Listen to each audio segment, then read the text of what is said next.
Welcome back to TechMan. Today, let me show you how you can set shipping rates on Shopify. Setting up shipping rates in Shopify is crucial for ensuring customers know the costs associated with their purchases. So let me teach you how you can set your shipping rates on Shopify. First, log into your Shopify admin panel, navigate to the settings in the bottom left corner, select shipping and delivery to access the shipping settings. Over here, let's click this Create Profile. On your shipping profile, just simply add a profile name and select the product you want for this profile. On the Shipping Origin section, navigate and click Create Zone over here. Give your zone a name and check the location.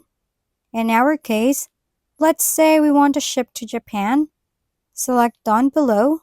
Once done, over here, click Add Rate.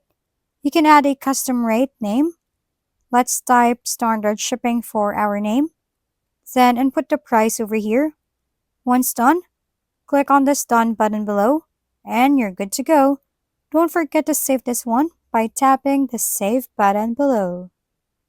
If we've been helpful, kindly give us a thumbs up and don't forget to hit the subscribe and bell button for more contents. For any questions and suggestions, comment down below.